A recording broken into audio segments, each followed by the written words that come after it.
Hi, all, me again. So, I had a thought that I just wanted to put out there, and this is kind of like the fusing of some of my worlds. Like, I have a few channels, exploring a lot of my different interests, but I'm keeping them separate. But one of the things in my professional life that I do is I train a lot of people on artificial intelligence, on on Google Gemini, on Chat GPT, on a lot of educational AI suites, you name it. Like, I live in the AI life. This is what I currently do. And I think it's important to describe to people why relying on AI solely to develop a food plan or to develop a workout plan can really wind up hurting you. So, this is what we got. AI, specifically ChatGPT, is a large language model. It's designed for linguistics. It is not a science based model. There are GPTs, which is a generative pre-trained transformer. There are GPTs out there that have a more medical science, health focused, um, like view or like category or niche, right? A lot of those that are being developed are currently academic, and you can find them in higher education institutions. Like, we're talking about colleges and research universities. ChatGPT, for example, does have a GPT that is on there that somebody developed, that is a nutrition and health coach that's in there. Honestly, I didn't like it. I've used it myself just to like come up with like general ideas on like scaffolding certain workouts. And you know what I always find is that they are always lacking. Now, the reason why they're always lacking is ChatGPT does not understand concepts.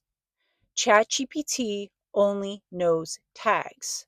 So, for example, if you think about YouTube videos, like my YouTube videos, they're going to be tagged with fitness, nutrition, fitness in perimenopause, fit over 50, like all these things, these little niches that my content belongs to.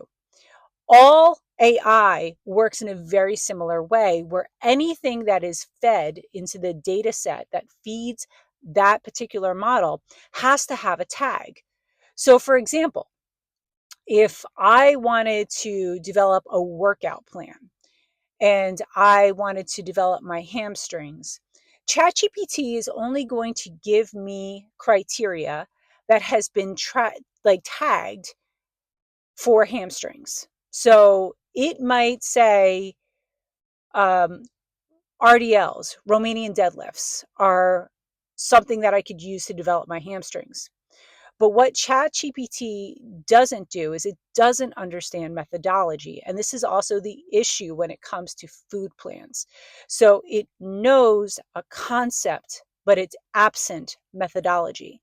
So, for example, as a coach, if I have a person who's like myself, I have weak hamstrings, it's a weakness in my physique that I'm trying to bring along. Sure, I could do RDLs and add some other exercises, or I can incorporate the methodologies that I have studied and learned and now understand and decide, you know what, I really, really want to hit my hamstrings hard. So, what I'm going to do is I'm going to do a pre exhaustion set. I'm going to go do leg curls first. Then I'm going to go hit my RDLs. And then after my RDLs, maybe I'll go do some hip thrusts and I'll polish everything off with Bulgarian split squats because that'll fry my lower posterior chain. That's what ChatGPT lacks. ChatGPT does not understand methodology. Now, if you bring this over into talking about food plans, ChatGPT can spit out a food plan for you. But I'm telling you right now, I've experienced this because I've tested it out on one of my other channels. I go through the whole thing. I tested it out well over a year and a quarter ago, developing like a food plan just for the heck of it out of ChatGPT. Its calorie counts are off. Its calorie counts are off. Its macronutrients are off. Remember that it's only fed the data it's consumed. And what it has consumed is anything that's available on the web. It is not accessing scientific data. So it does not have readily available for you sodium, fat, carbohydrates. It has estimates. It will guess, but it actually makes up its own citations when you ask it to cite things, because that is not what ChatGPT is. ChatGPT is a large language model, which means it's designed for linguistics and conversation. It is not designed to support that type of work. We can use it to get that type of work started, sure, but you are misinformed if you think that using that type of technology solely as a resource for your nutritional or your fitness guidance, you are going to wind up being sorely mistaken. It's just not what it does. Now, AI is coming along very quickly, and there are several models that are out there that access more scientific data. But you just need to be aware of that the AI model is only as good as its data set and how it was told to encode that data set. ChatGPT was designed for linguistics, for conversation. It's a large language model. It's not a scientific model. It can do certain things, but inherently there's always going to be errors. You always have to fact check it. And the basic way you can do that is you can ask it to give you a confidence score on a scale of 1 to 10 on the accuracy of what it's giving you. Believe it or not, it will grade itself. Sometimes it's accurate. But I just needed to get on here and just talk to you about this, because I believe a lot of people out there don't know how ChatGPT works or how it was designed. And everything that's out there right now, whether you're using Gemini, if you're using Claude, if you're using ChatGPT, if you're using Microsoft Copilot, they are all language models. They are not science-based models. They can access some scientific data, but realize that was not their purpose. That is not what they were designed for. And when you're using that tool for something other than it was designed for, you are inherently going to get inaccuracies in that data.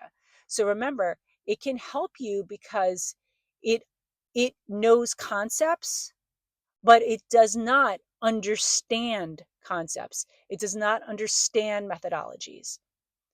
Another example is in a recent class that I was in on artificial intelligence.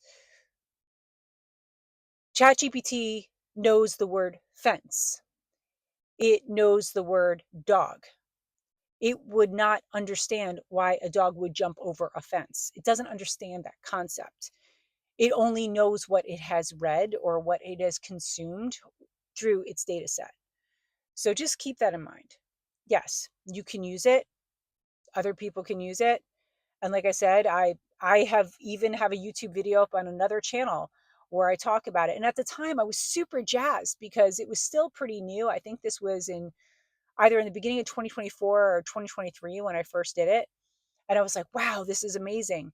And then I started going through the data and I was like, this is so inaccurate. It's really inaccurate. It's all of its counts were off. So just understand that some of the stuff that you're going to find out there, and it doesn't matter who it's from, everyone's using AI right now because it makes things like easier, but it doesn't really. It can help get you started in some ways, but it's never going to give you the methodology that you're going to get from somebody who understands those concepts. So get out there, get your body moving, and be discerning with the kind of fitness information that you take in. Thanks for watching.